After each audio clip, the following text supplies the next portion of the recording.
Everyone.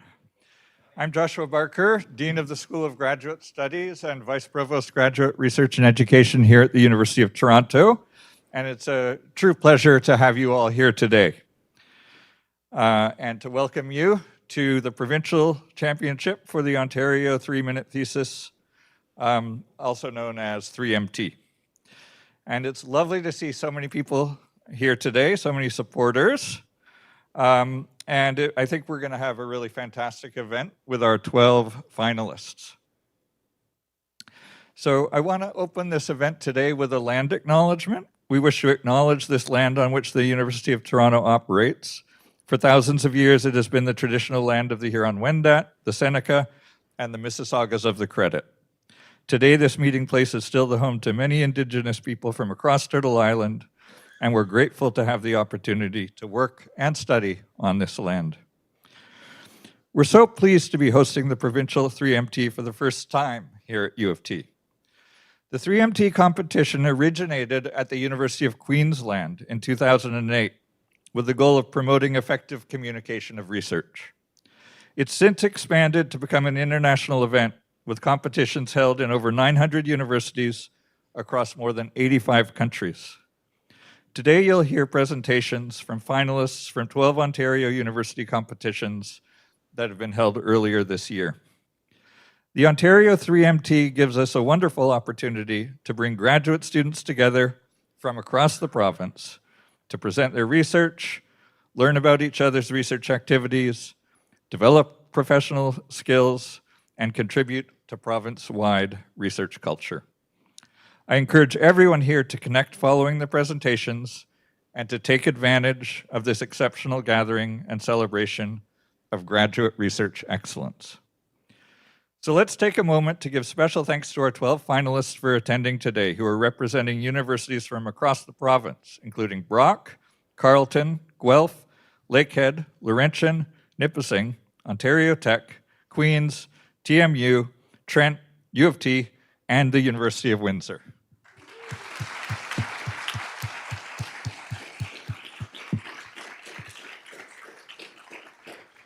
I think all of us, if you're here today, you recognize the importance of graduate education. So I would like to just also share a few interesting facts that you may not know.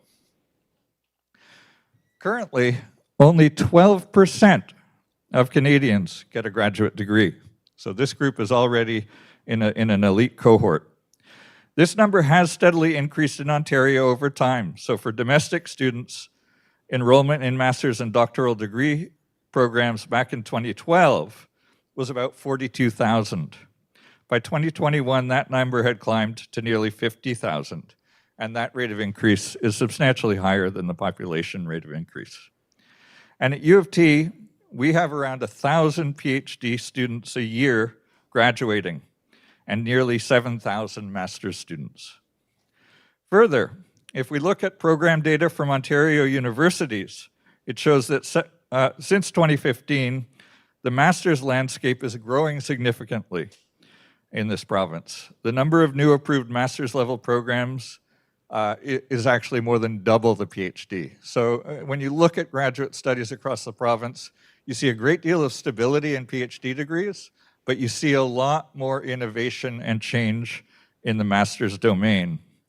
And some of that innovation is about becoming increasingly interdisciplinary as graduate students are drawn to tackle some of the world's most pressing challenges. And so, for example, here at U of T, roughly a third of new approved programs at the master's level are considered interdisciplinary. And I suspect we'll witness the impact of this interdisciplinary emphasis in some of the presentations that we hear today. Finally, I want to point out that Canada has the distinction of leading the G7 for the most educated workforce.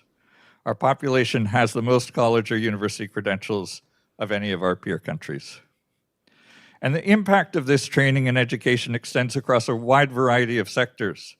Graduate students are bringing their knowledge, training, and leadership into a variety of employment sectors and fields after graduation. In fact, U of T's 2022 Career Outcomes Study showed that 42% of PhD graduates from the University of Toronto were working in roles outside of academia, including the private, public, charitable, and entrepreneurial sectors.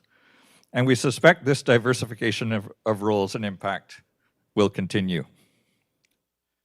Now, before I introduce today's host, I would like to extend my sincere gratitude to the folks behind the scenes who make this event happen. And I really want to shout out Rachel Cayley, Lynn Osher, and Emily Cloutier for their work, and all the other folks who make this event happen. It really would not be possible without you. So now on to the showcase. We're pleased to welcome a stellar host and judging panel, and our judging panel includes media and academic luminaries, a member of the Canadian music royalty, and even Ontario's former premier. So thank you for taking the time out here today to show your support to our showcase of graduate education in Ontario.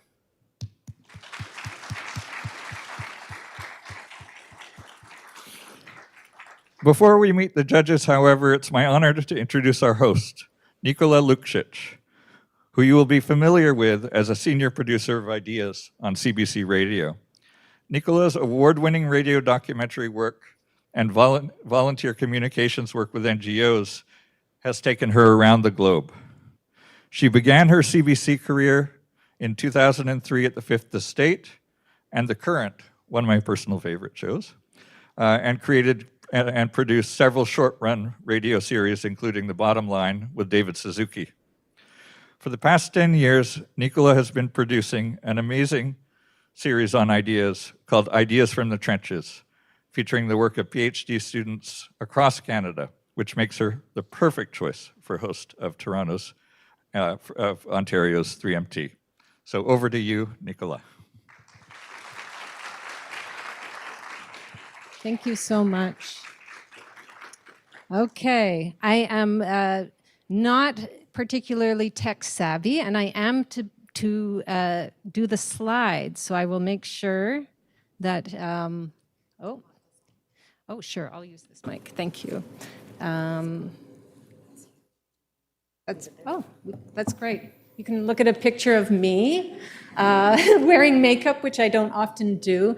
But thank you so much, everyone, for coming here. It is truly an honor to be here and to be witness to what I'm sure has been many, many, many hours of focus and training and courage to get to this place. Congratulations to you, contestants. Big them up. Yes, and it is an honor to be here at the University of Toronto, which is my alma mater. I graduated from here in 2001, and I was the editor of the Varsity many moons ago. So my journalism career started here as well. But I am going to zip along and get right to the show.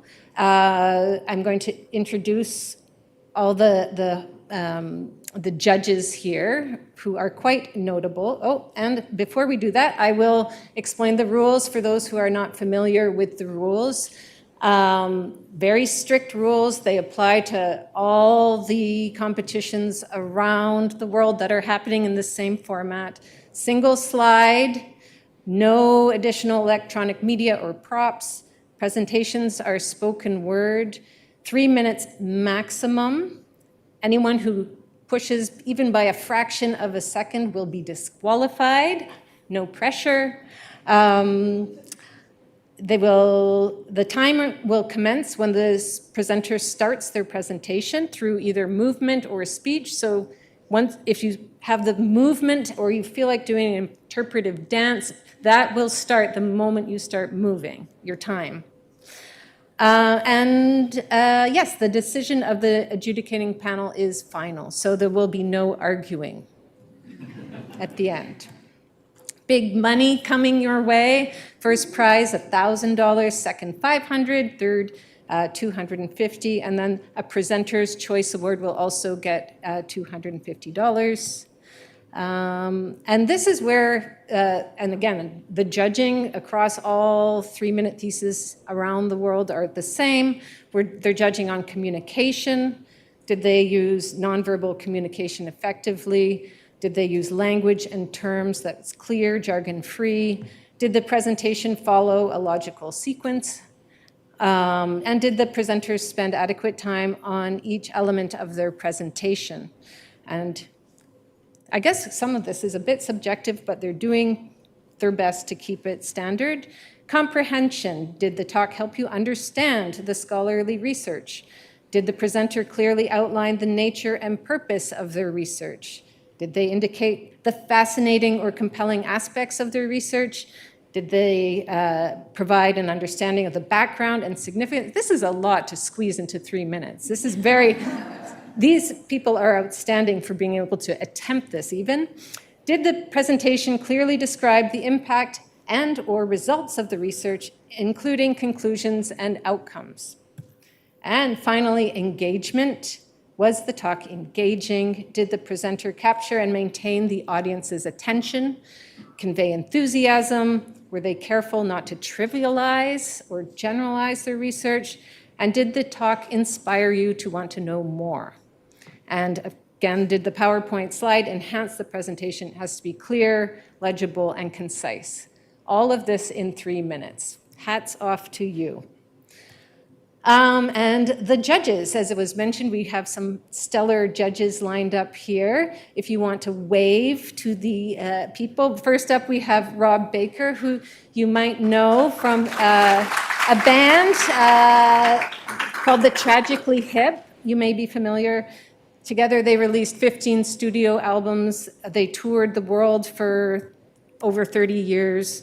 The band won 17 Juno Awards, including 2 for Rob's artwork as art director on designing the band's albums. He is a member of the Order of Canada, and he is currently engaged in a valiant but failing attempt to retire. So good luck with that. This is the 11th time that he is judging the 3-minute thesis event. And I asked him, like, what keeps you coming back? And he said, well, it's edifying, and it gives me hope for the future. If these are the people who are going to be the next generation, we're in good hands. So kudos to you all. We also have as a judge, Professor Dr. Deepa Kunder. She is a Canada Research Chair in Cybersecurity of Intelligent Critical Infrastructure, Chair of the Electrical and Computer Engineering Department here at the U of T. She's from Toronto, and she received her BA, MA, PhD degrees all here at the University of Toronto in Electrical and Computer Engineering. She's authored more than 200 journal and conference publications and is recognized as an authority on cybersecurity issues. Thank you for making the time for this. And then we also have Ivan Simonek. Ivan reports on science for the Globe and Mail. He's a science journalist in print, online, and in broadcast media. And his stories have informed Canadians on topics as diverse as space exploration, climate change, and the COVID-19 pandemic. Prior to joining the Globe and Mail, he was the chief of U.S. correspondence for the journal Nature, North American bureau chief for New Scientist magazine, and a producer and columnist with Discovery Channel Canada. Thank you, Ivan. And also, we have the Honorable Kathleen Wynne, who you likely know was Ontario's 25th Premier. She was first elected to the Ontario Legislature in 2003 as MPP for Don Valley West, and she became the leader of the Liberal Party in January 2013. She served in a bunch of ministries over her time: Minister of Municipal Affairs and Housing, Minister for Aboriginal Affairs, Minister for Transportation, Minister of Education, and Minister of Agriculture and Food. And she's also served as a public school trustee here in Toronto and has led many citizens groups and from grassroots projects, and played a major role as an organizer and facilitator. Welcome, Honorable Kathleen Young. Yay. And we also have with us Dr. Samantha Yamin. She's a neuroscientist turned science communicator. She's well known in the social media landscape as Science Sam. She's the host of Curiosity Weekly, which is a flagship science podcast from Discovery. And she's a regular science expert on CTV's daily lifestyle show called The Good Stuff with Mary Berg. And she has more than 250,000 followers on various social media channels, which is highly impressive. Her goal is to equip people to think critically and counter misinformation. Thank you so much for joining us as well. Oh, I forgot to slide along the names, but there we are. Okay. And now we have our presenters. I am so excited to see what you're going to bring this morning. Channel any nervous energy into excitement. I'm sure you'll do great. I'm going to jump right in. We have our first speaker, Geneviève Haché. You can come up.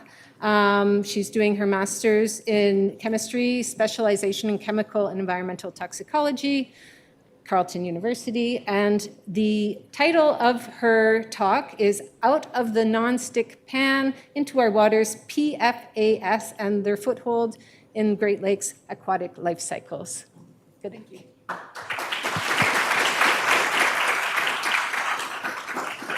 Just making sure this works. Can everyone hear me okay? Awesome.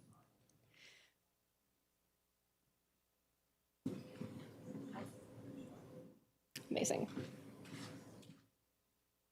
Great. Hi, everyone. Like many, I love spending my summers near bodies of fresh water to fish, camp, or hike. However, there's been a concerning increase in fishing advisories, warning us of chemical contamination in fish in our lakes and our rivers. Most of us tend to brush these posters off as common nowadays, but the problem runs a lot deeper than we think. In fact, chemical contaminants don't simply accumulate in fish and dissipate after they die. Research in the Great Lakes has shown that some chemicals can transfer from female fish to their eggs, which means that this contamination is essentially generational. It also means that those fish embryos are exposed to these contaminants before they even start to develop. But what does this mean? Does it impact their health down the line? Is the long-term survival of these fish species at risk and we simply don't know it yet? We need to answer these questions as soon as possible, and that's where my research comes in. Specifically, I study rainbow trout eggs and how their development is affected by the presence of a class of chemicals called per- and polyfluoroalkyl substances, or PFAS for short. Even if you haven't heard of them before, you've most definitely used them. Think of nonstick pans, waterproof clothes, waterproof makeup, grease-proof food packaging, the list goes on. PFAS have been used so extensively since the 1940s that they've essentially contaminated every corner of our planet, including the blood of all Canadians and including fish eggs, and have earned themselves the name forever chemicals. And as luck would have it, these forever chemicals are toxic. They cause an increase in risk factors for certain chronic diseases like cancer or diabetes, and can even affect fertility. So what does their presence mean for the developing fish embryo? Well, PFAS love to infiltrate cells and ping-pong around to cause what we call cellular stress. And when cells respond to that stress, they leave biochemical hints that tell us how they're doing and if their defenses are working as they should. And in my results so far, I've seen that throughout development, the fish eggs defenses come online to mitigate PFAS toxicity. But as PFAS concentrations rise, those defenses seem to become overwhelmed and almost give up. If fish eggs can't respond to high levels of stress, they could develop spine and organ malformation that could reduce their chance of survival. To investigate this further, I want to determine where PFAS accumulate in fish eggs, and if they do so in an area important to development, like the egg yolk, then this could mean more dire consequences for those fish embryos. The picture I'm drawing with my results is still incomplete, but it's clear that we must reduce the production and release of PFAS into our Great Lakes. If I can prove the threat of the maternal transfer of PFAS in fish, We can push for further policy change to protect our waters and their native species, reduce human exposure of PFAS through contaminated fish, and finally start to eliminate those familiar fishing advisories. Thank you.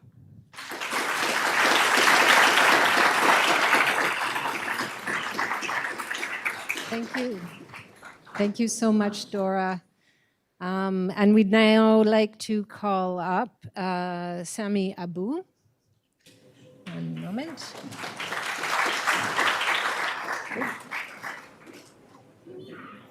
Oh, sorry, I made a mistake. You're right. Oh, gosh. I'm not used to having to deal with visuals as well as audio, so this is a new experience for me. So Dora, sorry, Dora. Dora Strelkova, she's doing her Master's of Mechanical Engineering at the University of Windsor. And the title of her presentation is "You Wouldn't Want a Pie Filled with Holes, so why should we accept 3D printed parts with them?"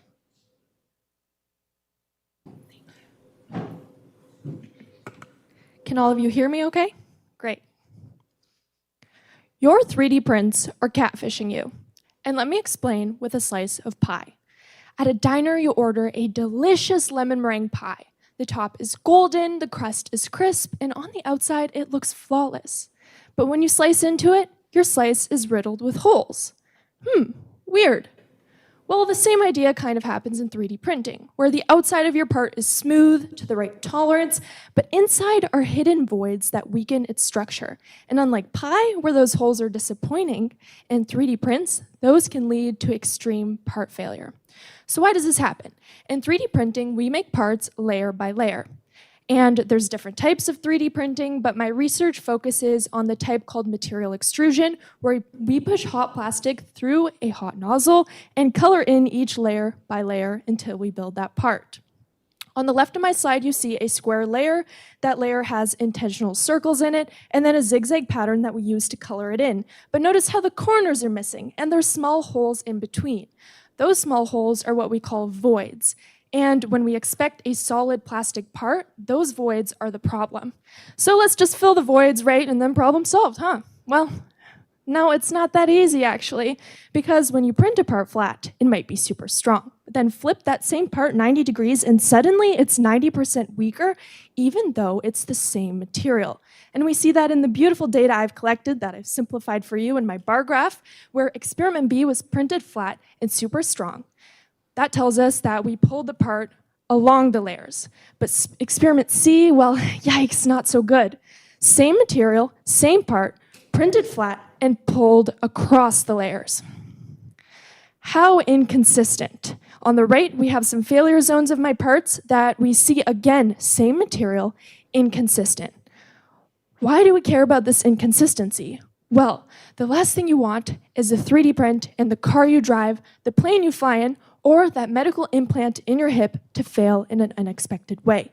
Because at that point, that failure is beyond inconvenient like your pie. It's absolutely dangerous. So what do we do here? Well, we can't change that 3D prints are built layer by layer. But what if we redefine that layer? Because no rule says it has to be 2D. So that is my research, exploring 3D layers that interweave and reinforce each other in the critical zones, so our bar graphs can all reach the same height, consistency. Because you wouldn't want a pie filled with holes, so why should we accept our 3D prints with them? Thank you.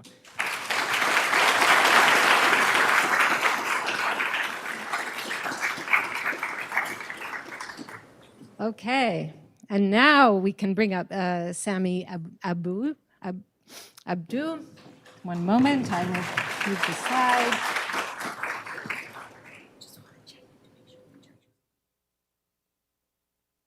Oh, okay, I am told I will give judges time. Because this is like it's like speed dating, or you have to digest. So yes, it's a lot to absorb. So I can just do filler when we're waiting. I can talk about the weather. Make sure everyone has their cell phones off. Although it is easy because we're in a basement, so the signal's not that strong. Are we feeling ready? Sorry about that. I will make sure we give everybody time. This is Sami Abdu, PhD in biomedical engineering, Toronto Metropolitan University. Title is The First Minute of Life. Can everyone hear me well? Yeah? All right. Globally, over 1 million babies do not live past the age of 24 hours. This is due to breathing problems that happen and honestly could have been prevented in the first minute after birth. Now, usually, when a baby is born and they're not breathing, they're not crying, they're not moving, a nurse quickly rushes them to a pediatrician in the same room within seconds who looks at their breathing rate and who looks at their heart rate. And based on that information, they decide if this baby needs some sort of help breathing or not. Unfortunately, the problem is that that pediatrician has to look at all these sorts of vital signs and actually decide on if they need help or not, and medically intervene in less than 1 minute. Any sort of medical intervention past that 1 minute mark will compromise the baby's future growth. And that's where my research comes in. As a PhD candidate in biomedical engineering, we created a new type of sensor that looks at the electrical activity of the baby's heart, the hardware that quickly takes that information from that new sensor, and the signal processing algorithms that processes that information and presents it to the clinician. We combined all three parts, and we created a handheld device that's cost-effective, and it's actually smaller than a smartphone, and it's pretty easy to use. You turn it on, you put it on a baby's chest, and you can get that important heart rate information in less than 10 seconds. Way faster than what's currently out there that have shown to be inaccurate and slow. What we offer with our technology is more time for the physician so that they can take these life or death decisions, and also the confidence that the information that they're getting is accurate and reliable as whatever that's out there right now. So what have we done so far? Well, we did actually create that device over the past few years. We even tested out the device in a clinical study with 50 healthy babies at Scarborough Health Network in collaboration with pediatricians. We also patented that technology. Moving forward, we're planning to take this into market. Right now, we're going through regulatory approvals, hoping that one day we can put this device in more hospitals and give it to more doctors, just to give them that chance to save a baby's life. Thank you.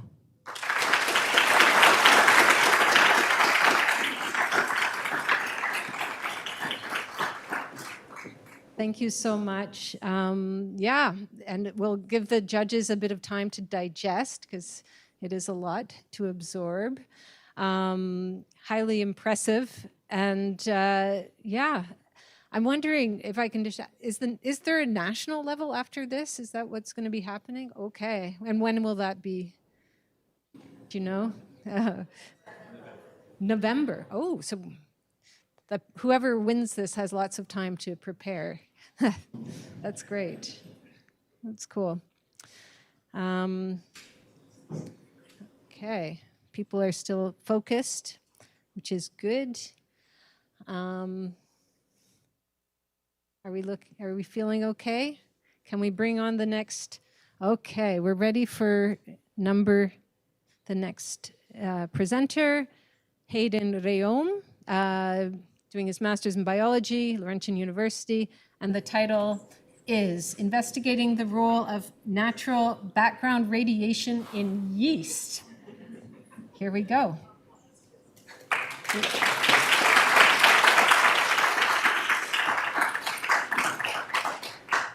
Hello. Okay. So radiation is an important part of our lives, even if it's not obvious to us.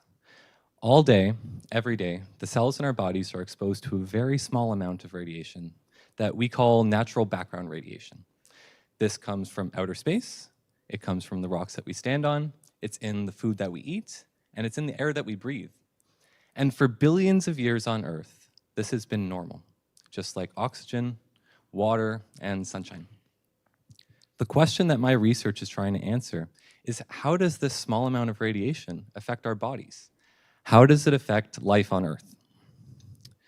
Now, in order to answer this question, we need to work in the absence of radiation. Because without any radiation, the mechanisms of response in life are a little bit more obvious to us. In order to do this, we work in Canada's deepest underground biological research facility.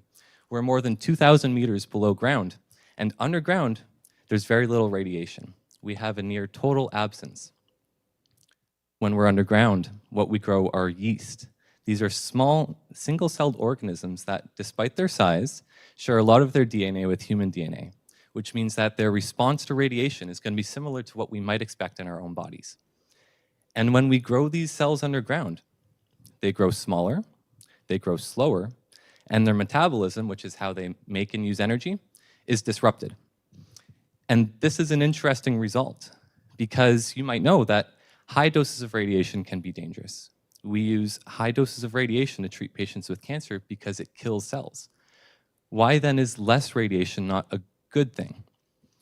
The theory that our research is working with is this, that over billions of years of evolution, life hasn't just become used to radiation, it's come to expect it, just a little bit.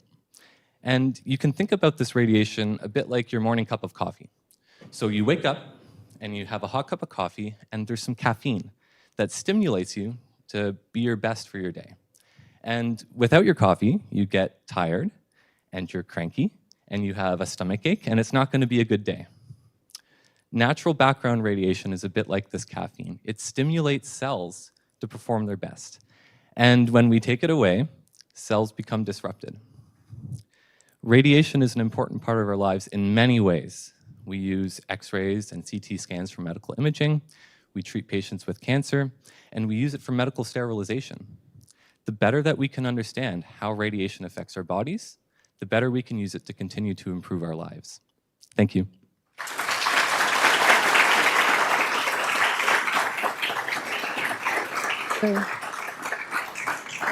Thank you, Hayden.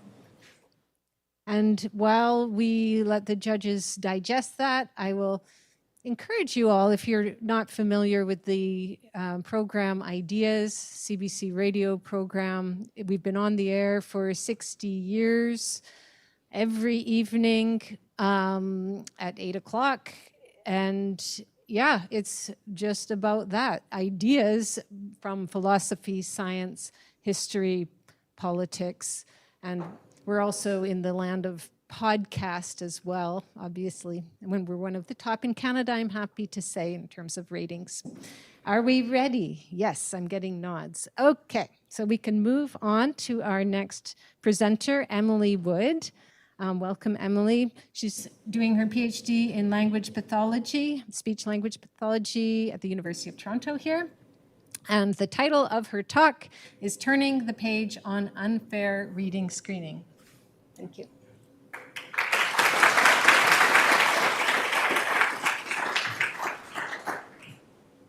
How often do you read? Probably every day.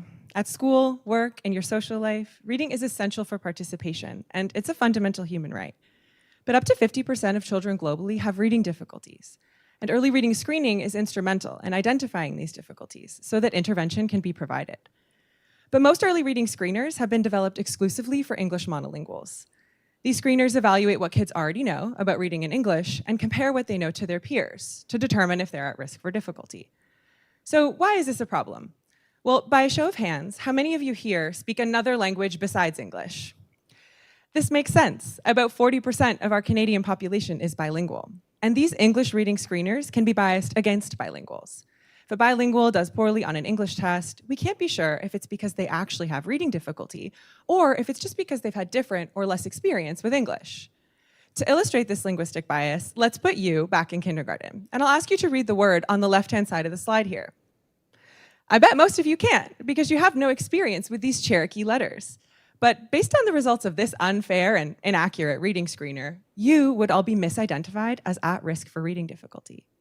And in schools, this misidentification means that limited educational resources get misallocated and don't go to students who truly need them.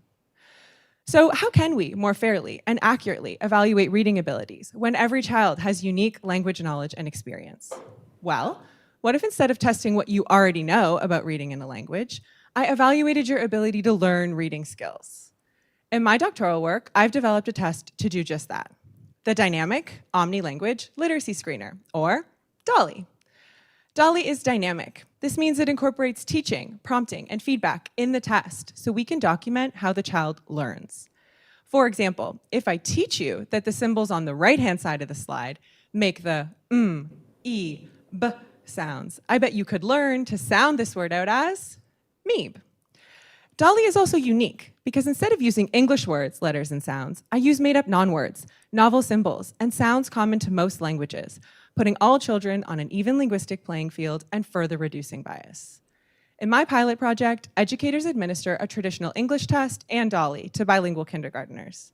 I find that 76% of bilinguals perform in the at-risk range on the traditional test, suggesting bias. But their performance on DALL-E was much more variable. Many of the students were able to learn in the test, meaning they're likely to learn in the classroom too. With DALL-E, we focus on what students can do, how best to support their learning, and we're better able to identify those who are likely at risk for reading difficulty. Developing fair and more accurate reading screeners is critical because all children, regardless of the languages they speak, deserve the right to read. Thank you.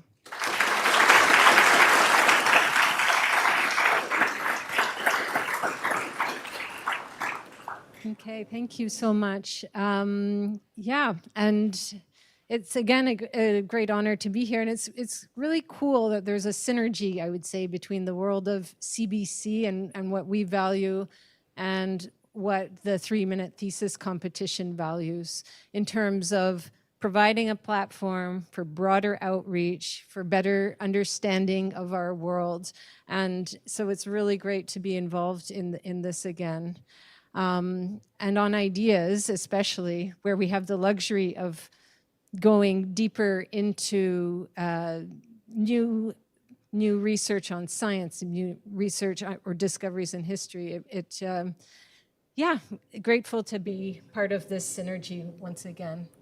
I see the judges are still scribbling. There's a lot of thought happening, which is a good sign. And as they're wrapping it up, I'm going to introduce Dylan James, doing his Master's of Science in Psychology at Trent. And the title of his presentation is Not Just Right, Exploring Interoception and Incompleteness in Obsessive Compulsive Disorder. Okay.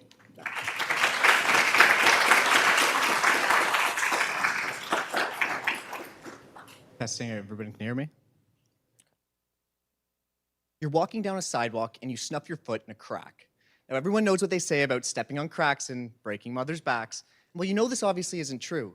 You still spend your next few paces avoiding the upcoming cracks. But why?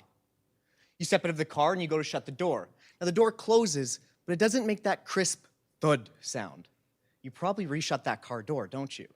These everyday experiences that many of us can relate to can be understood as compulsive behaviors, and when carried to their extreme, are a key trait in the disorder known as OCD. Now, our traditional understanding of OCD would explain these compulsive behaviors as actions we perform to reduce the fear caused by an obsession.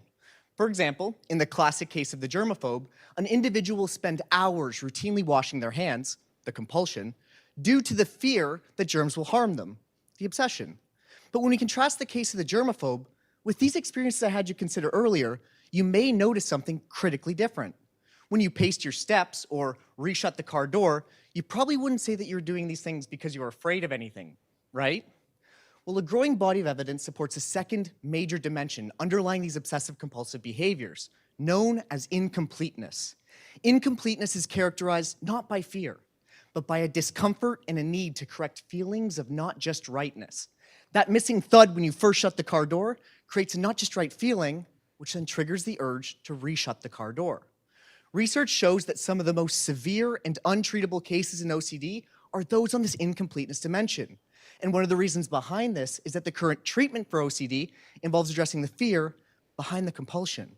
So when an individual presents high in incompleteness, whose compulsions aren't based in fear, they just don't respond to the treatment. The question therefore becomes, what's causing the sense of incompleteness that's then driving these compulsions? One mechanism that may help explain this are deficits in interoceptive awareness. Put simply, interoceptive awareness is our ability to detect our bodily sensations along with the thoughts and feelings we have about these sensations. This seems particularly applicable given that sensory-based nature that characterizes incompleteness and that not just right feeling. Yet no research has evaluated this relationship. Using a series of assessments that actually induce that not just right experience, my research will assess how deficits in interoceptive awareness can explain incompleteness. Answers to these questions will help you know why you pace your steps down the sidewalk or why you reshut that car door. But at its critical level, we will begin to understand the phenomena that's driving some of the most severe and untreatable cases in OCD. Thank you.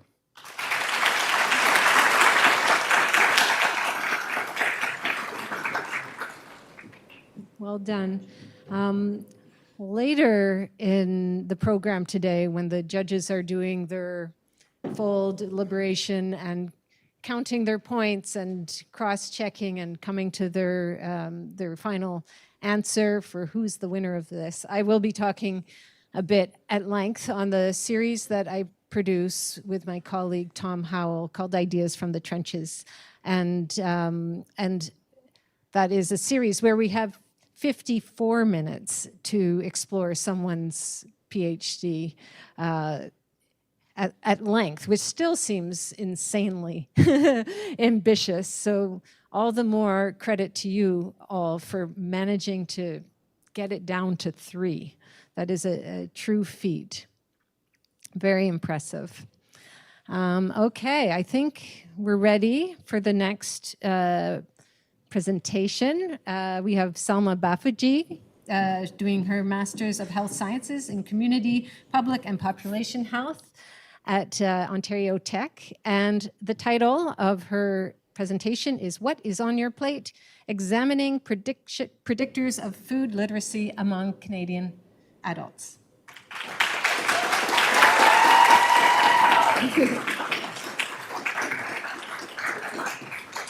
Hello? Okay. Imagine this. You're in a grocery store and you pick up a food product. Do you know how to read its nutrition label? Can you tell where it's from, like spotting Product of Canada somewhere on its package? Do you ever think about how its packaging may impact the environment? Now, picture yourselves making dinner. Do you know how to cook a meal from scratch? And as you scroll along through social media, how can you tell if that influencer is actually giving reliable nutrition advice? All of these questions relate to different aspects of our food literacy. Food literacy is the knowledge, skills, and practices that we use within our situational and our social contexts to make our food choices. It explains how we can understand, evaluate, and actually interact with our food environment. Now, let's reflect on what else we know about food literacy. Some studies have looked at food literacy in specific groups, like parents, and they found relationships between food literacy and better diets. Others have looked at its relationship with gender, but they haven't considered other life factors like ethnicity, education, geographic location, or income. But here's the shocking part. Can you believe that no studies have looked at food literacy or its predictors on a national level? In other words, we still don't know how these different life factors can influence levels of food literacy. Why do we care? Nowadays, you don't have to walk too far into a grocery store to see the aisles of packaged and processed foods. This change in accessibility within our food environment has actually shifted consumer behaviors, and Canadians are now eating diets that are high in saturated fats, sugar, and sodium more than ever before. And it's costing us. Not only are diets high in these nutrients a leading risk factor in heart disease, diabetes, stroke, and cancer, but they are draining $13.8 billion from our healthcare system every year. If we don't focus our efforts on investigating food literacy and its predictors, how can we create effective programs to improve Canadian diets? Well, that's where my research comes in. Using data from the Canadian Nutrition and Health Survey, I'll conduct a cross-sectional study among a diverse sample of Canadians across all provinces and territories. First, I'll use a validated tool to score food literacy. Then I'll analyze these scores with the life factors I mentioned earlier and see which ones are strong predictors of food literacy. With these insights, we can do more than just study food literacy. We can take action. This data can influence change on the policy level so that we can create equitable programs to promote healthy eating for those at risk. Improving food literacy will promote sustainable eating and ultimately improve health outcomes. So, what's on your plate?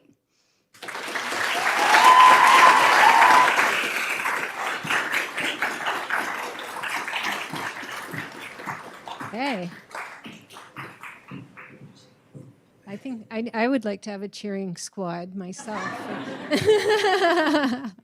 to follow me around. Thank you so much. We're over the halfway point now, so I think we have 5 more left, and already it's an impressive range of topics and problems that you're all solving.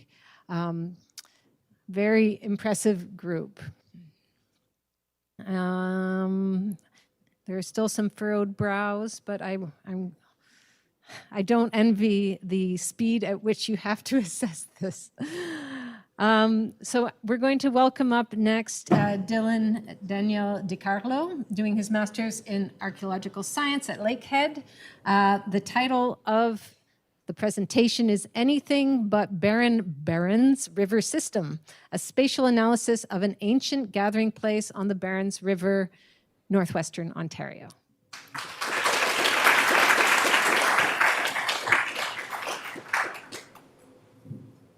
Everyone can hear me?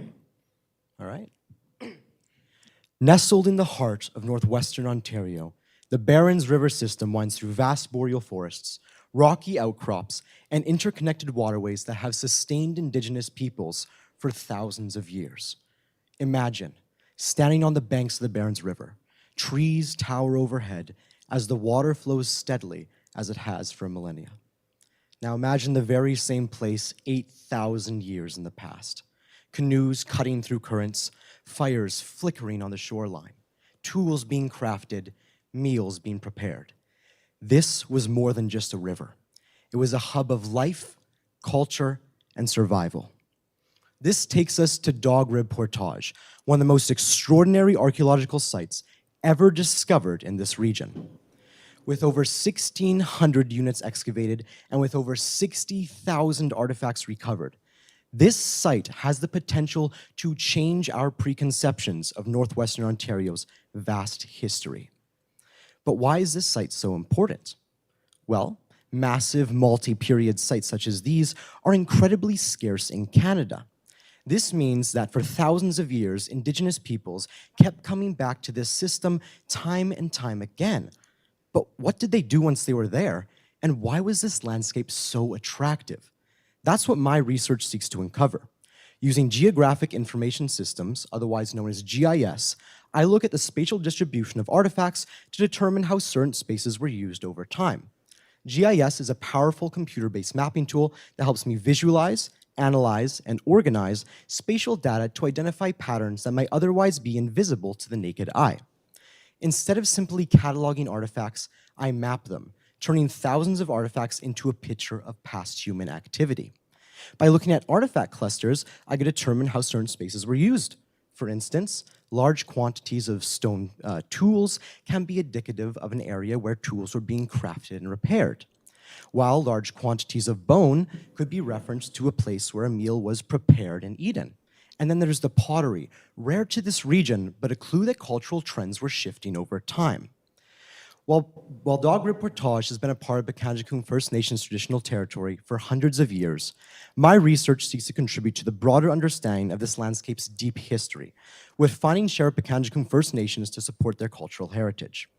Dog Rib Portage isn't just a collection of artifacts. It's a window into the lives of the people who shaped this land. And with GIS, I'm bringing those lives back into focus, one map at a time. Thank you.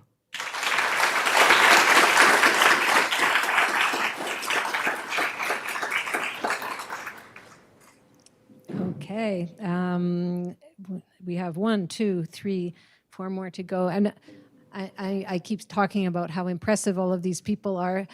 One more thing that I find impressive is that I don't think they got any formal training of any kind before this. Did you? There wasn't some 3-minute thesis kind of boot camp that you... No. So this is just you doing what you feel is right. I think that's very impressive. There are other competitions I know that put everyone through a rigorous training scenario, which, is great, but I think it's more authentic for you to be speaking from the heart and following your own instincts as how best to present your research in 3 minutes. We are ready to move to Lara Barnum, doing her master's in food science at the University of Guelph. And the title is Enzymatic Conversion of Lactose for Sustainability.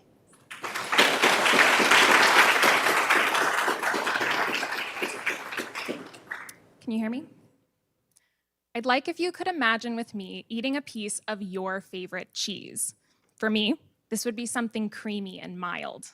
Now, if you're not enjoying this thought experiment, you might be lactose intolerant like me. Luckily though, lactose-free products also exist, so we too can benefit from Canada's massive dairy industry. Unfortunately, however, in the dairy industry, a lot of waste is produced. Byproducts like whey from cheese making, filtering wastes from making lactose-free products, and even skim milk is often waste. When dumped in large quantities, which is often the case, this harms our environment, especially aquatic ecosystems. So, researchers have been looking into how to use this waste. But this can be difficult to do, especially because the lactose present has limited applications. Well, if it's hard to use the lactose itself, why don't we turn it into something else? My research is using enzymes to convert the lactose in dairy waste into lactobionic acid, or LBA for short. LBA is an organic acid with exciting applications in skincare as an exfoliator, in pharmaceuticals to help with drug delivery, and more. This makes it far more valuable than the lactose itself, and shows the potential for a future where the byproducts of your favorite cheese go into your skincare routine or life-saving medications. I'm using enzymes and I'm testing different conditions. So I'm taking enzymes in skim milk and I'm taking samples at various time points throughout the reaction. Then I'm measuring the lactose and LBA present in those samples. This will give me a look at how the reaction progresses over time. I'm testing different conditions like enzyme dosage and pH to optimize this reaction and achieve the highest yield possible of LBA in just 8 hours. So far, we've achieved over 80% conversion of the lactose in skim milk. Next, I'm applying these conditions to other dairy wastes like whey to understand how the different components of milk influence this reaction. This will give me a process that can be recommended to industry, as well as information about how this reaction works in each type of dairy waste. The results may provide a way for the industry to use their waste instead of dumping it, and potentially sell LBA-rich materials to other industries. With this research, we're not just tackling waste, we're transforming it into an opportunity, creating a win-win for the environment, industry, and consumers alike. So the next time you're enjoying your favorite cheese, you can imagine a future where every bite comes with a smaller environmental impact. Thank you.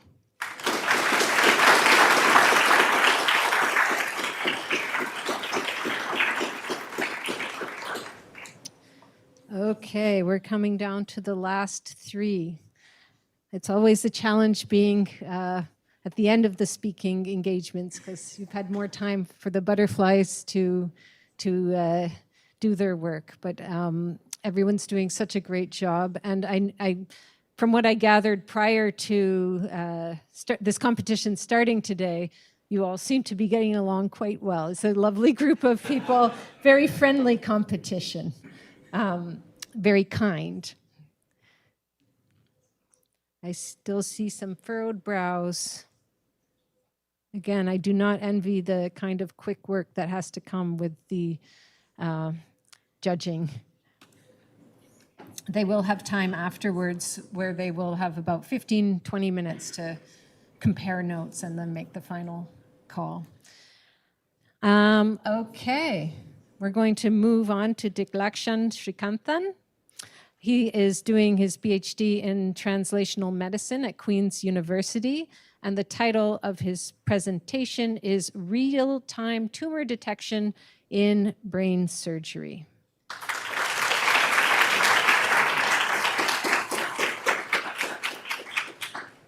Just quickly checking. When I was at a crossroads in my life, a mentor of mine once said to me, skate to where you think the puck is going to be, not where it's already been.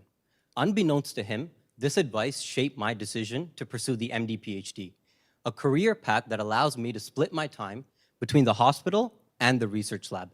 This dual perspective allows me to carry out projects that I deeply care about. And today I'll share one of these projects with you. But in order for me to do that, I have to take you to the hospital and introduce you to David. David is a loving husband and a father of 2, and was recently diagnosed with something called glioblastoma, which is a deadly type of brain tumor. So deadly, in fact, that the 5-year survival is less than 5%. The most important aspect of David's care is surgery, and surgeons will try to remove as much of the brain tumor as possible, but they face a very difficult challenge, identifying the margin between brain tumor and normal brain.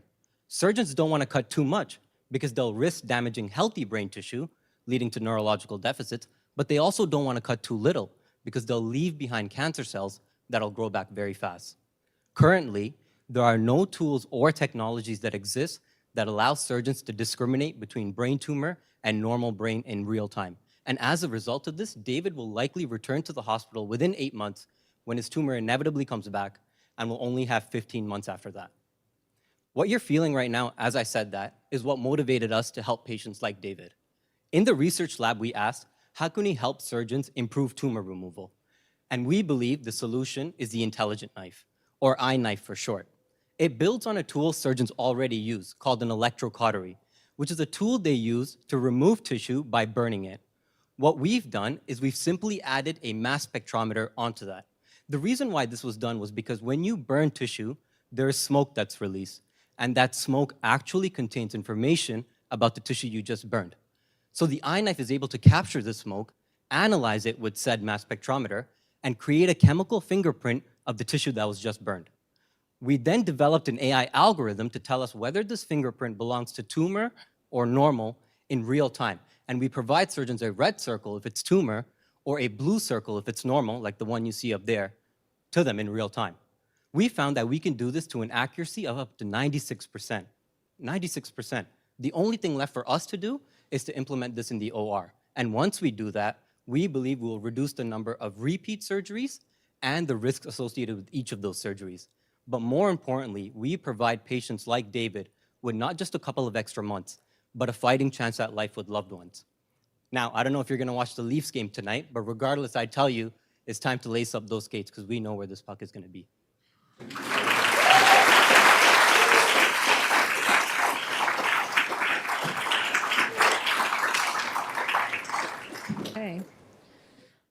Okay, so, we've got 2 final contestants coming up. Yeah, and then I think there are snacks as well while the judges deliberate, so you can find some time to wander and get some cookies and looks like coffee and fruit. Okay, so we've got 10 relieved people, and we're now going to have the last 2 coming up. Joseph Gabrou is doing his master's in applied health science at Brock University, and the title of his presentation, Flipping the Script, Empowering Black Male Youth to Navigate Healthcare Barriers.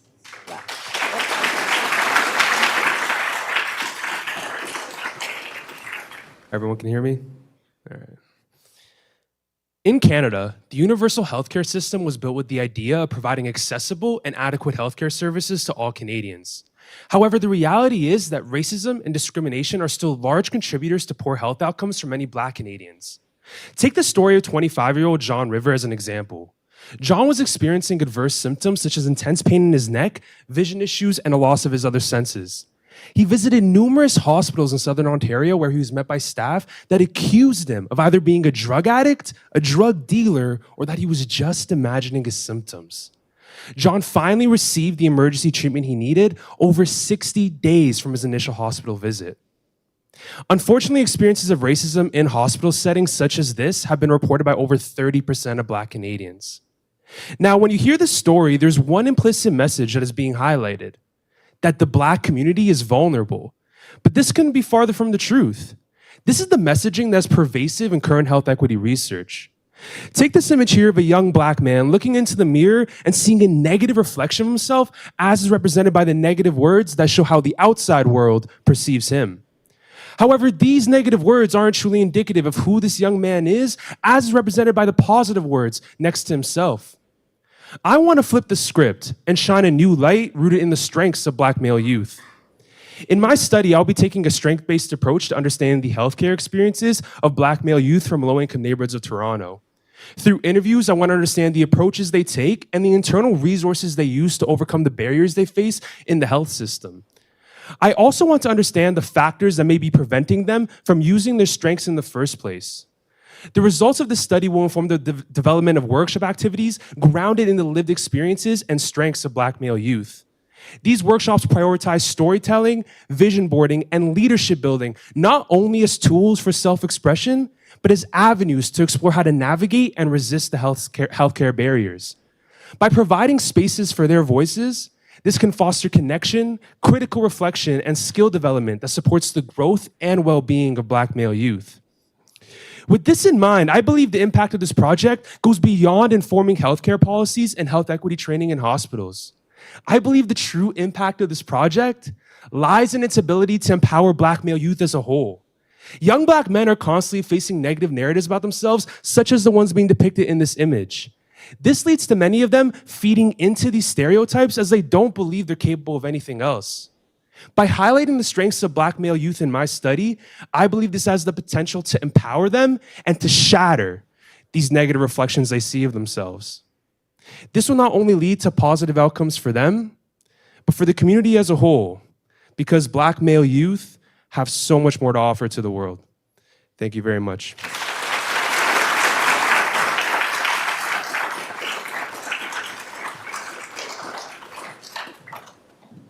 Okay, so we're down to the last one.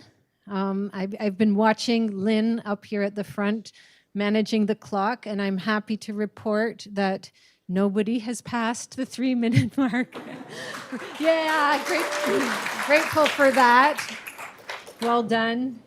Yeah, and then when we give the judges 15, 20 minutes to sort out their scoring, I'll tell you a bit more about ideas from the trenches, and then we could take a quick break and grab some coffee, and then hopefully by then the decision will be made. The fate will be revealed.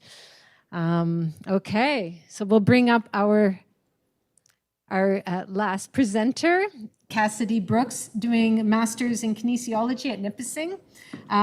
More Than Sport Youth, Supporting Youth Academy Athletes Through Sport Career Transitions.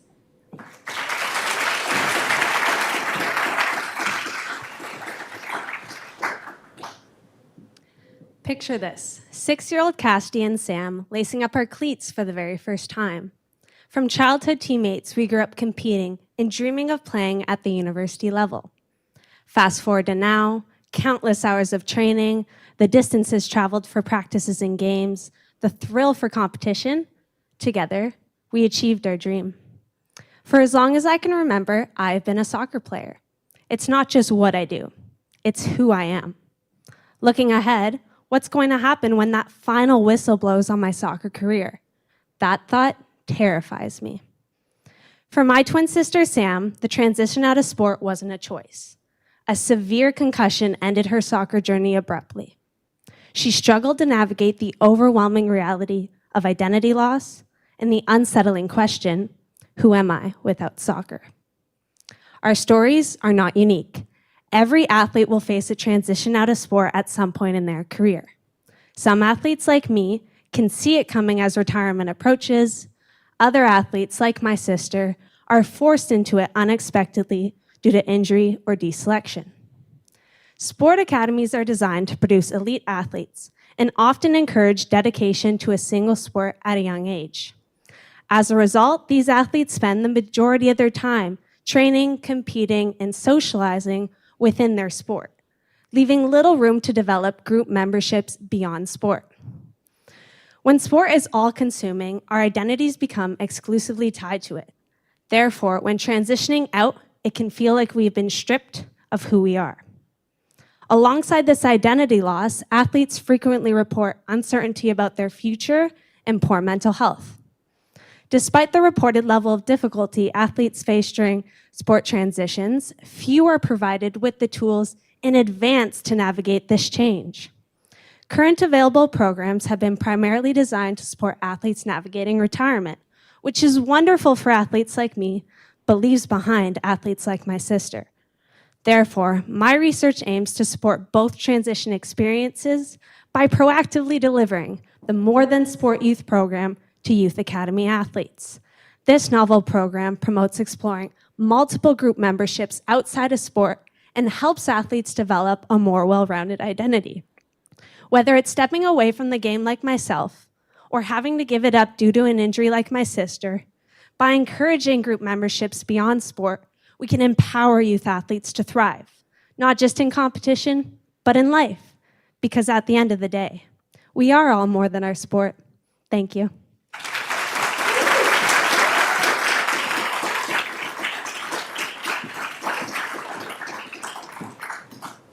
Excellent. Well done again. That is highly impressive. And impressive, too, that you're also willing to put yourself out so publicly with your work. So many people doing graduate work are much more comfortable to stay in their library or in their lab and just not even talk about it. So high five to you all for having the bravery to come up and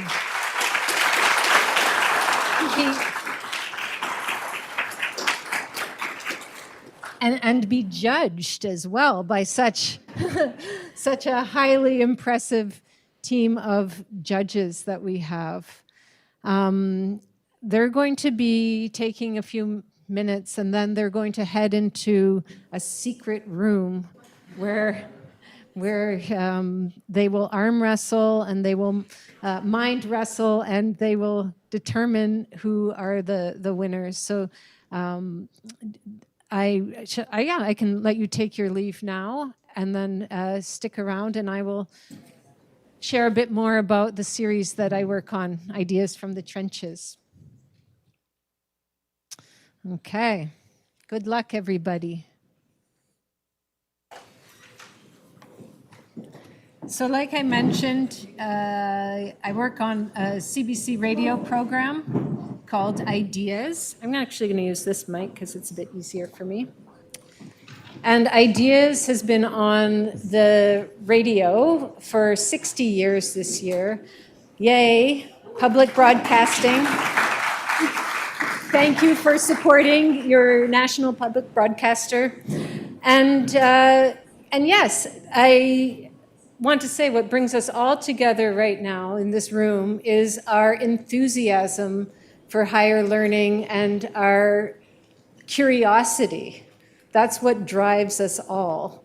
Whether you have a PhD or you're doing graduate work, or whether you are a friend supporting a friend here, it's the curiosity and enthusiasm and the wonder in this world that brings us all together. So thank you again for coming and supporting 3-Minute Thesis and your friends here. Thank you. And while I myself do not have anywhere near the kind of stamina and focus and diligence that these graduate students have, I am in total awe of the work that they do. So while I can't do a PhD or a master's level research myself, I live vicariously through their lives, through the series that we do, Ideas from the Trenches. My colleague Tom Howell and I have been doing this for about 10 years, and we've produced 40 separate episodes where we take not only the research of the PhD student, but their inspiration. And it's almost like this is your life, both academically and we also find out the root of their passion that drives them deep into their research. So why trenches? Well, when we originally thought of this, we thought, yeah, these are people who are often working very much alone, digging deep into research that no one else has dug before. And we find that it's at that graduate level that no offense to those who are higher up in their academic journey, but really interesting innovation happens, really curious ideas happen. So, and then my colleague Tom and I, we use our show, which is a national platform. We have about 200,000 listeners on broadcast, which is a bit of a dinosaur in the world of media right now on the radio. But we are also a successful podcast with about 35,000 downloads per episode. So we get, and we broadcast as well in Australia and the United States. So we get that research that's happening in the dark corners of our libraries and labs, and we bring it to a national audience. I'm going to do a little exercise here so that we're not just having me talk at you for this entire 15 minutes. And I'm going to be playing you an excerpt from from three more recent episodes.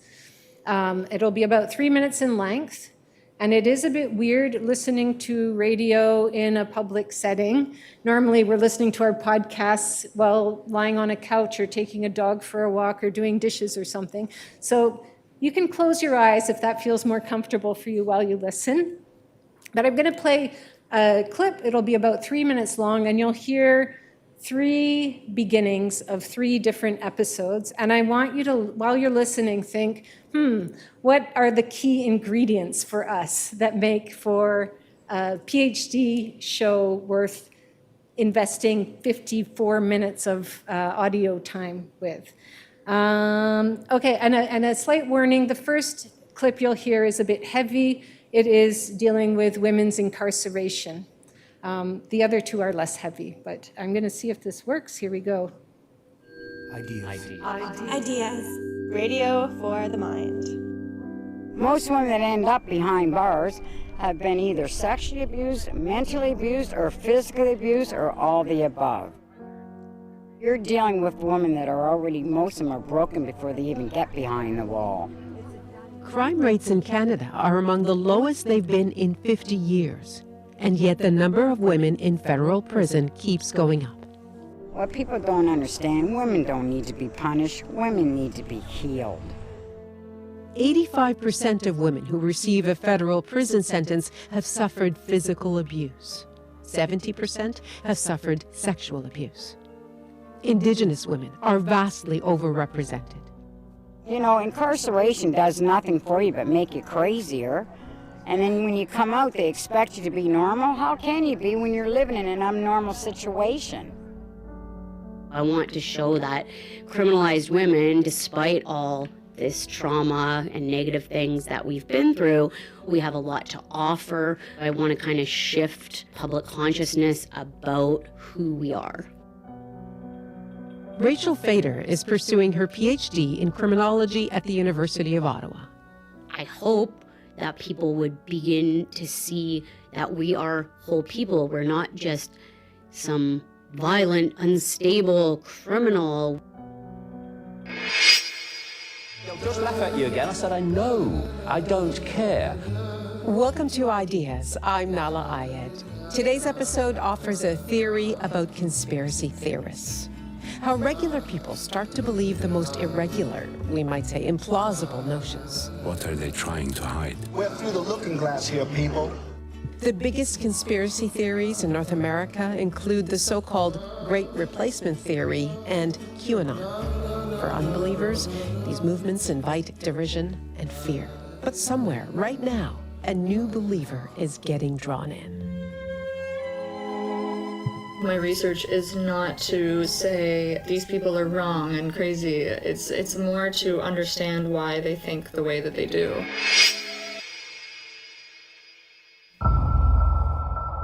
So the big question that we are trying to answer with the research I'm performing is how the universe was formed. What is the origin of the universe? Do you want more than that, or do you want me to keep going? Yeah, that's a big question. That big question has been driving scientists for centuries. And now hundreds of physicists believe they're getting closer to answering it. We have to go deep, deep underground to look for neutrinos. Benjamin Tam is finishing his PhD in particle astrophysics at Queen's University. He takes us to a science lab deep inside the Canadian Shield, 2 kilometers below the surface of the Earth. What are we supposed to be afraid of? Like what could technically happen or theoretically happen in the worst nightmares?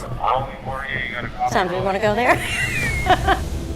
The quest to observe the neutrino, the so-called ghost particle, and witness it demonstrating a behavior no one has ever seen, one that may explain the existence of matter itself. Okay, so here's the test. What ingredients do you think are key for us to decide, oh yeah, we can make an episode with one of these people?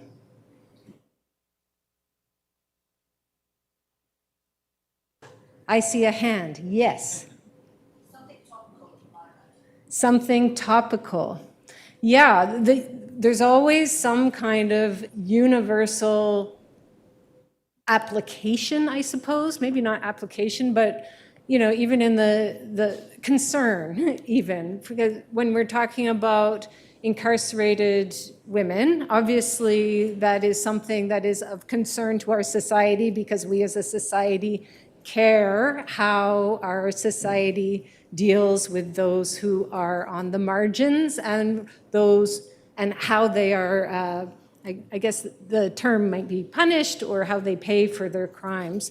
And then conspiracy theory obviously is something that has a huge impact on our democracy. And then with Benjamin Tam, who we heard at the end, it's like, why do we even exist anyway? So yes, totally right. We look for something, and I can guarantee you with every single piece of research that we heard here as well, there is a universal theme or something in there that will make us all curious and will be of benefit to our broader society in some way. So yes, universal application. What else do we look for, do you think? Yes. Novelty. In what sense? Yeah, something new, something curious. And so we had the neutrino. I think somebody here, I forget, that was you. Okay, so you were doing research in that, like 2 kilometers below the surface of the Earth. So you're probably familiar with the neutrino research as well. Yeah, that's probably a highlight. I myself didn't go down. I'm way too scared to go down, but my colleague did. But novelty, which is another word for like, what is the new thing that's pushing us along? And on that theme, I guess it might not be novelty, but I'll see if anyone else can guess the third element that we're looking for when we're oh, I see a hand up, but I think you're just fixing your hair. No. Okay, yes. Relevance, and that goes back to the idea of universality. Absolutely. Relevance, it means something, it matters in some way. Yes? Passion, that's the one I was going to land on for my third point, which is a personal passion, a personal curiosity, a personal drive. Why would somebody want to spend 4 to 7 to, dare I say, 12 years at sometimes of their life pursuing a very specific question? In the case of Rachel Fader, who you heard right at the beginning, she's someone who herself was convicted of a crime, and she spent more than 3 years in a penitentiary. It was a drug crime, which now would probably, certainly, with our changing laws around pot would not have gotten her into jail, but she found herself in jail. And what she was witnessing around her was, despite the oppression and control of that space, women were finding ways to connect and help each other. They were resilient together. And so she really wanted to spend her PhD work looking at how do they do that, despite often very traumatic childhoods, despite living in this space, they did find ways to create meaningful connections. Rachel is now doing her postdoc at Carleton right now, and she's very well regarded in the world of criminology. But yes, deeply personal experience. And our conspiracy theory student, she herself was an evangelical Christian for most of her life, and she believed in fully embodied kind of experience, like the kind where you go to your church and you speak in tongues. You totally believe in the fact that, well, the literal interpretation of the Bible. So the humankind was here for 6,000 years, Adam and Eve were the ones who started us all. She fully believed that. And it wasn't until she went to university where she was like, whoa, oh, right, there is a whole new world here. But because of her experience of having that visceral embodied belief, she really can understand how it comes to be that conspiracy theorists also can truly and viscerally believe things. And so that insight really helps drive her. And then Benjamin Tam, who we heard at the end, I guess for him, it was growing up in rural British Columbia with his parents who were immigrants to Canada who did not have the same opportunities as him to pursue higher education. So he just remembers being a kid and looking up at the stars and wondering, how the heck did we get here? Those big questions. And the neutrino research that he was doing is totally fascinating. And as I said, you can pretty much guarantee that anything that you're doing and anything you're finding a passion for is something that comes from somewhere. So the question is what and why? And right now, yeah, I could go on about all the cool people we've met. So I can talk to you more about it after. But there's one guy who we're working with now who's doing his PhD at U of T in literature, and he is from China, and he is looking at Chinese sci-fi. He grew up in a region of China where a bunch of electronic waste was dumped, and now he's looking at the burgeoning sci-fi literature in China as a way that, I guess, what the state might call subversive ideas can be brought to a broader public. So he's really curious as to why the state will allow this genre of fiction. Anyway, really cool stuff happening out there. Yeah, and when we first started thinking of this series about a decade ago, we assumed that nobody would want to participate because anyone I knew who was doing a PhD was just totally scared of talking about their research. So kudos again to you for being so brave to get up and share. And we found that, yeah, every time we put a call out, which we do twice a year, and we'll maybe target 2 or 3 universities and specific departments, making sure we get the range from science to history to philosophy to literature. We tend to veer towards the social sciences because it's easier to tell stories, but we're often overwhelmed with people wanting to submit. And when we ask for people to submit, the application is incredibly simple. It is simply, in a page or less, tell us what you do, who you are, why you care, and why your research matters, and who are the rock stars in your field, because that's something we do. It's not just focusing on the student, but we'll interview their big inspirations as well. And people are often shocked, like, oh my God, Judith Butler came on your show to talk about my research, or so we do get it's lovely that in the world of academia, when a mentor or someone who's high up in the field, they feel honored. It's really sweet. They are honored that students are looking up to them. So they're more than happy to chime in and offer their thoughts on the students' work. Yeah, and as I alluded to earlier, it is part of the CBC mandate to enlighten and engage. And by doing this series, we are offered a huge well of people who are enlightened and engaged. So it's a perfect synergy for us to continue to do this series with us. I'm checking the time. I'm thinking that the judges may soon be ready. If you want to take 3 minutes to run and grab a quick coffee, and then come right back because they're going to be ready quite soon. Okay, good. Thank you so much, Nicola. Let's have a round of applause for Nicola. Thank you so much.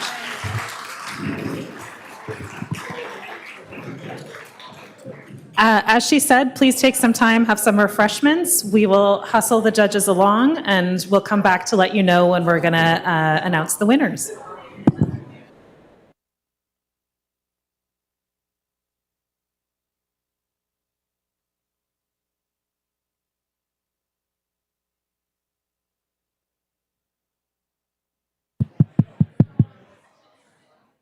Hello, everybody. We're about to get started in about a minute, or should I say 3 minutes?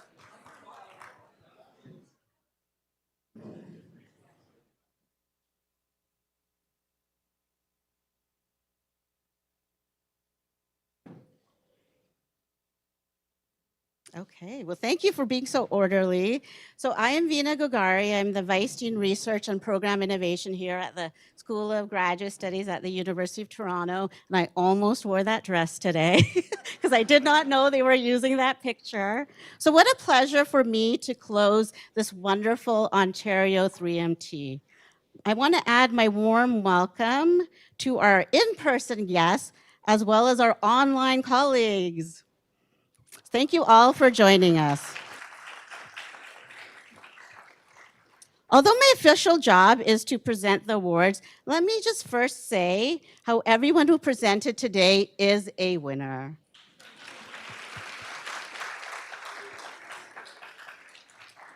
Moreover, I really think the real winner is all of us and society, as these excellent candidates will be our next leaders, our next change makers, our next physicians and psychologists. I'm very proud to be a part of this event. Indeed, at U of T, we like to talk about something called excellence at scale. And this is a show of excellence at the Ontario level. To me, events like this represent the best of graduate education. Our graduate students from all disciplines presenting their research to their peers and the public. Their work celebrated by distinguished deans and their institutions, distinguished members of our community, such as public officials, world-renowned entertainers, impactful academics, and communicators of knowledge. So before I present the awards, I would just like to say thank you to a whole host of people who actually did a lot of the hard work. And I like to thank people because they like to be thanked, but it's also a lot of effort to put on an event like this. So I just would like to thank a bunch of people. So first, I'd like to thank our presenters. You are the stars of the show. Thank you so much for sharing your research with your peers, your institutions, and the public. This event would not exist without you, so thank you very much. So what you are doing is actually very, very difficult. I know a lot of people talked about anxiety. I personally feel some anxiety right now, so I can empathize. But I, as a clinical psychologist, wanted to let you know that anxiety is actually very, very common. So as a clinical psychologist, we like to do surveys and ask people, what is your hierarchy of fears? What are you the most afraid of? And guess what came out as number one? Public speaking. And guess what it beat out? Death and dying. So after this, you are good. You will sleep well tonight. You will sleep for the rest of your days very, very well. You have done one of the most difficult things. So kudos, I congratulate and commend you all. So next, I want to thank the Ontario Council of Graduate Schools for their continued support of graduate education and facilitating this collaboration. I would also like to thank the individuals who did all the hard work of putting on this event at the University of Toronto. So of course we have Dean Barker and his team of the Centre for Graduate Professional Development, Lynn Osher, Rachel Cayley, and Emily. So thank you so much. Sometimes when you want to do these kinds of excellent events, you have to oversee it yourself. So thank you, Dean Barker, for letting me present awards and taking on the hard work.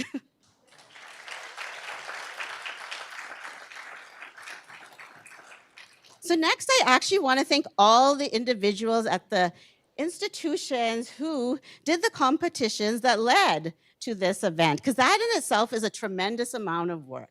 And I would like to say, even though we call it an Ontario competition, it really is a professional development opportunity. If you observe them in how they do their academic communication, their posture, even their gestures, I can see a lot of hard work went into getting everyone to the stage. So I thank and commend all the individuals who helped get us to our final 12.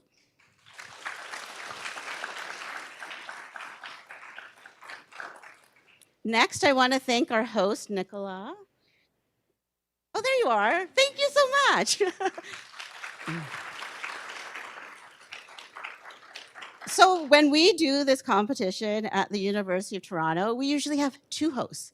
But this time we made Nicola do the job of two individuals, and she did it splendidly. She was witty, she was funny. It's hard to chit-chat with yourself like I'm trying to do. So excellent job, Nicola, and thank you so much. So next, I want to thank the people I think who worked the hardest today. They're giving me side eye, but I'm going to say it is the judges. You had the tremendously hard job of determining winners amongst winners in this competition. I could see how long you deliberated. Other competitions, sometimes people have come out more quickly, but I could see how hard the decision was today. So thank you to our judges, Rob, Deepa, Ivan, the Honorable Kathleen, and Samantha. So that now concludes the thank you portion, and I'm now ready to present the awards. Judges, are you ready? They're ready. Okay. So the first award is for the participant's choice, so a very valued award, and this award is gonna go to Emily Wood of the University of Toronto.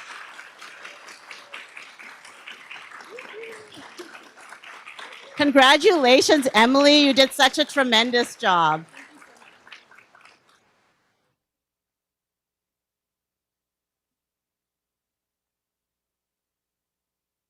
The third place winner is Hayden Ryum from Laurentian.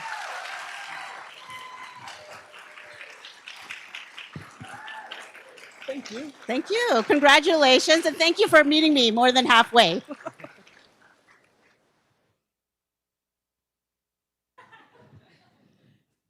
And we are already on to the second place winner.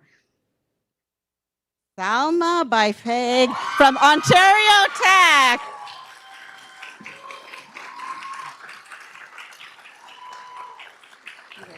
Thank you very much.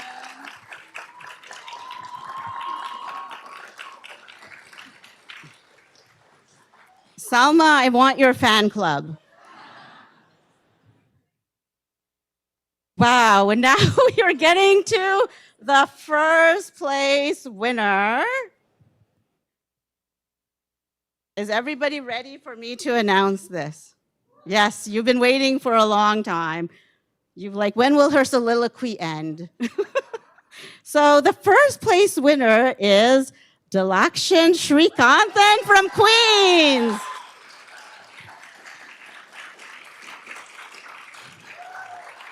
Congratulations. I recognize you from UTSC. I went to UTSC. Oh, lovely. Oh, I can help you. Do you need help? Okay. Okay, we'll share it.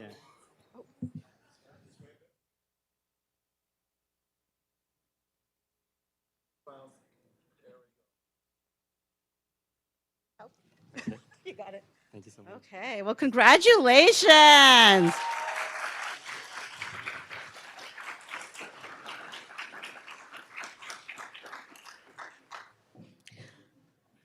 So like I said, everybody here is a winner, and everybody has done a tremendous job and is leaving with wonderful transferable skills. So congratulations to you all. This concludes the formal part. Let me say once again, thank you to everyone. And I do have one public service announcement, which is we'd now like to invite all the presenters, the judges, and their deans for photographs. And then lunch will be next door at the faculty club at noon. And so we're looking forward to celebrating everybody more.